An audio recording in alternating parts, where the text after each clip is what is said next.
the swaggiest team in the NBA, the Charlotte Hornets. I think if we were to vote on the team that had the most handsome players, they'd probably win that poll. If we were just to put it out, the Hornets are 33-39. They were the 10th seed in the NBA, and they added James. Wow. They added James Bucknight, Kai Jones, JT Thor, Scotty Lewis, Ish Smith, Kelly Oubre, Plumlee, and Awundu. I mean, when I'm telling you guys that this probably the best collection of handsome players, this probably goes to the Hornets. I mean, Bucknight and Oubre are being added to this team. Sheesh. That's an all-star caliber roster. Subtractions, Devontae Graham, Zeller, and Malik Monk are now gone. This year is about LaMelo's year 2 leap. How good is it going to be? We saw Trae Young go from 20-8, 20-9 his rookie season to then touching 30-10 basically in his second year. So what is LaMelo going to do? Rozier, we know he had a fantastic season. Is Hayward going to stay healthy? If he is, I think this team can be the 5th seed in the Eastern Conference. I'm very high on the Hornets. The separator... 5th seed? Yes. The separator for me in the East between the 3rd seed and the 8th seed is about 4 or 5 games. Jeez. So I do think their ceiling could be the 5th seed with LaMelo, Rozier, Hayward, Bridges, Plumlee. Off the bench, Oubre, Bucknight, PJ Washington, Kai Jones, McDaniels. They can run small. This is my concern. It's not the starters. It's the bench. And it's James Bucknight and Oubre. I wasn't sure why they got Oubre at first because I just don't think he's a fit with many teams in the NBA. When I look at James Bucknight and I look at his play style, it reminds me a lot of Jordan Poole, a rhythm scorer. Needs the ball in his hands, although he could come off the screens and pin downs and be effective that way. I want the ball in Bucknight's hands. Oubre limits that. And in Golden State, Oubre limited that with Jordan Poole. Jordan Poole's stats with Oubre, he averaged 10 points, shot 40% from the field, and 35% from 3 in 17.7 minutes, so in 18 minutes. Jordan Poole without Oubre jumped up to 23 minutes per game, averaged 16, shot 48% from the field, and 35% from 3. I think James Bucknight is similar in the way that him and Poole play, that it's better if you don't have Oubre on the court with Bucknight, but if he's going to be on the court with Bucknight, that's probably going to limit his game. So that's the only thing I really don't like about the Hornets team, but I like the style they play. They're a fun team to watch. James Borrego has instilled a culture within this organization. LaMelo brings a bunch of eyeballs to the team. He's a celebrity in himself, a gigantic one at that. But I really like the Hornets, but the two problems is the Bucknight-Oubre dynamic and size at the center position. This is even worse than the Celtics. The Celtics have a bad center rotation group, or at least it's an average one with Williams and Horford. The Hornets have none. I mean, it's Plumlee, who's a little bit better than Zeller. And then who else? Kai Jones you're relying on so early. I don't really see it. This is a team that opposing centers, like I said before, they look at the Hornets and say, Vucevic, you're going off for 30. This is a game we're going to play through you. You're going to get 30 and 16. The Hornets, I like them, though. They made a lot of additions, and this is also about internal development. They have a lot of players with a lot of potential. I like Charlotte. I think they're a young, fantastic team. I think they're exciting to watch. One of the most exciting teams in the league. They had an A draft. They had picked up amazing players, and I think the guys that they got last year and the year before, and Terry Rozier and Gordon Hayward, people were sleeping on them. People were calling them overpays, and I think both of them guys showed out and showed that they weren't overpays. Although they didn't make the playoffs, I think they're both good additions to LaMelo Ball. Those are guys who can play with them. Miles Bridges has shown that he can also play with LaMelo. They have a great duo, great connection. It's tough, though. Like you said, the East is deep. The East has a lot of great teams, and their ceiling for me is an 8th seed. I think this team is still a bit young. They're going to have to rely a lot on their youth to really put in pain this year. LaMelo Ball, we're expecting year 2 jump. Miles Bridges, we're expecting him to take a jump. PJ Washington, what is he going to do with all the scrutiny that's happened to him and how much emotion that's been into? How is he going to play this year? His it could baby affect moms. Yeah, it could affect him this year. That could hurt and haunt him all year. Terry Rozier, this summer he built that continuity with the team. They worked out together before training camp, so I love that.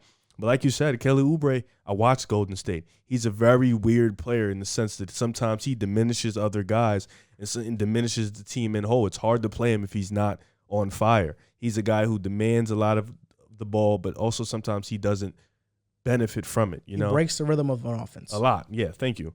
So it's going to be tough. Like you said, Mason Plumlee, he's okay, but I don't think he's a starting big in this league, especially in the East where you need a big.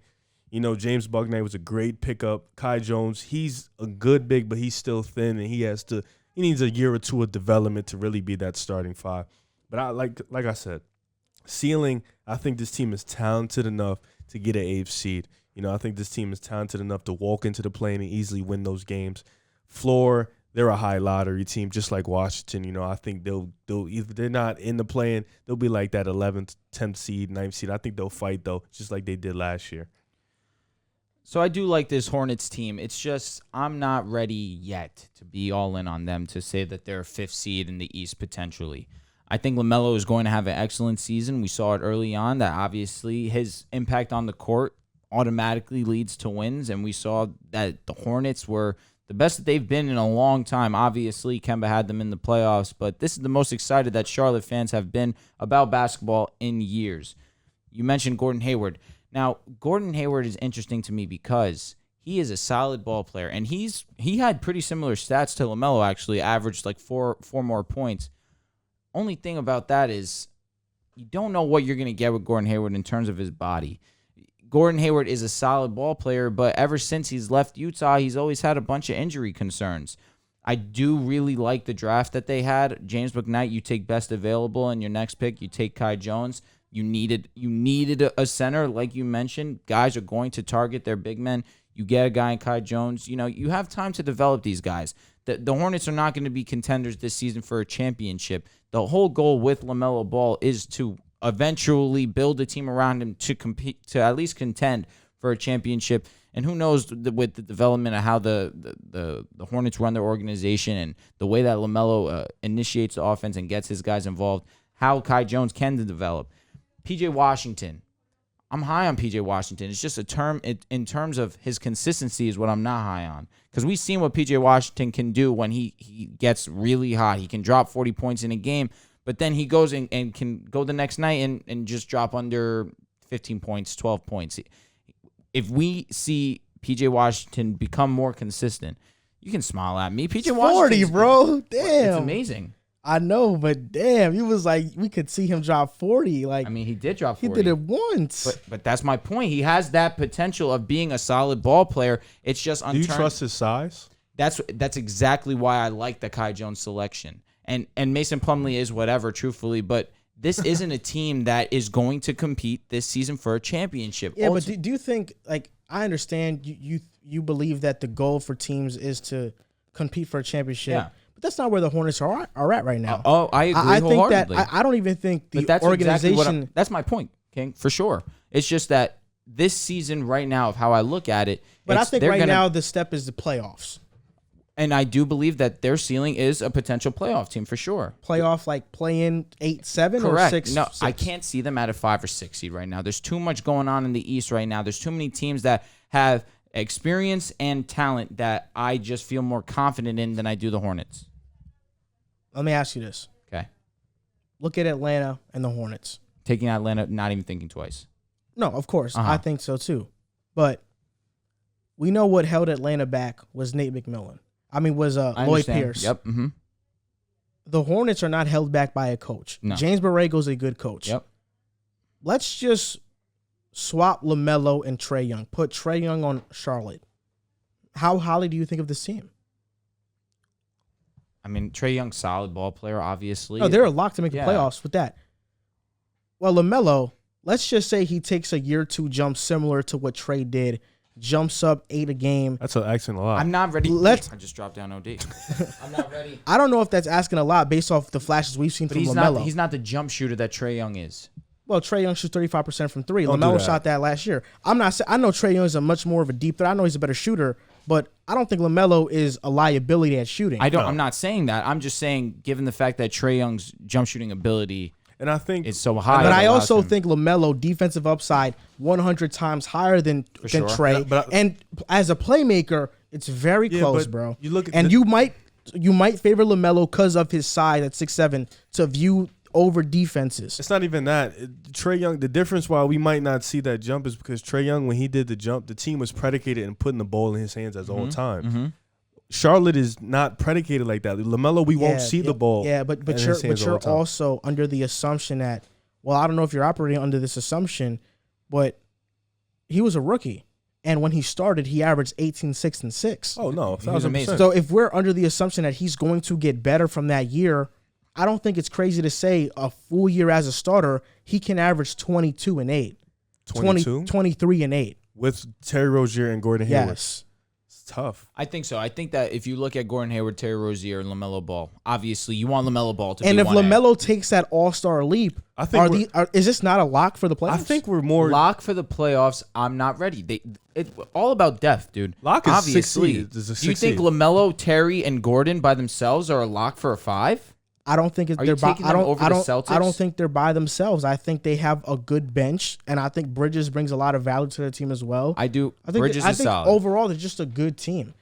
Listen, I'm not disagreeing with that guy. I think LaMelo is going to take that jump that John Morant took. A marginal jump in his numbers and a marginal jump in his game. I don't think we're going to see it pop off in the stats, but I think we're going to see a jump where you're not going to look at the stats and be like, oh my God, he took a big improvement. If you watch him, you're like, no, he's taking steps in his game. I don't know if it's hard to say he's going to jump to Trae, because even then Trae jumped in and he was the second year was like 28 and 11. That's a crazy jump from year 1 to year 2. Well, yeah, okay, but so I don't know. Trae Young, what did he average his rookie season? 20? 29? Yeah, it's 19 and 8. So next season he averaged 29. So he took a 10-point jump. Yeah, I don't. And 1 more assist. Yeah, that's not LaMelo's not going to do that. I don't know. You don't think LaMelo can jump up to 8 assists just a game? because of the team? No, yeah, I think he yes, can. Yeah, for sure. LaMelo averaged 15 last year. Yep. So if he jumps to 23, I think that's kind of like I don't think he'll get to 23. It's 2 points off of that, but I think it's similar. I think he can get to 23. I think Rozier is going to be the leading scorer on the team. I don't think that if the Hornets want the success that they want to have, that Rozier is going to be the number 1. I think it's not. It's because LaMelo's going to take more of the playmaking this year because he's going to be a full-time starter. But you can also be, obviously with Trae Young, you can be a facilitator and also still be your primary scorer. You understand what I'm saying? And LaMelo has the capabilities. I just think Trae Young to him is different because Trae Young is an unbelievable shooter. You understand what I mean there? And I just think that the team is too young as a whole right now to jump over the Celtics, to jump over the Bulls. If the Celtics are hurt and like let's say they don't have JP. Yes, but like LaMelo got hurt last year too. Gordon Hayward got hurt. When I'm thinking about ceiling, I'm thinking about just thinking about different scenarios. All right, so ceiling. Philly without Embiid, like, are they that far off from Charlotte? 6 teams better than Charlotte. 6, 7 teams better than Charlotte. Even at Charlotte's best, there's still about 6, 7 teams better than Charlotte. So at least. I think they're. So do you think Indiana's better than Charlotte? No. Right now, I don't think going into upcoming season. But I think Miami, Brooklyn, that's really hard. You got the Bucks, you got the Knicks, you got the Hawks. I think Chicago's better. I think Boston's better. I think those are the 7 teams better. I agree. Yeah, that's true. But I think they're a year or 2 away. I think their absolute ceiling though is they can get there if that LaMelo thing does happen and you're getting some production. It is LaMelo. LaMelo is capable of taking bench, a ridiculous leap. Yeah. I'm not ready yet.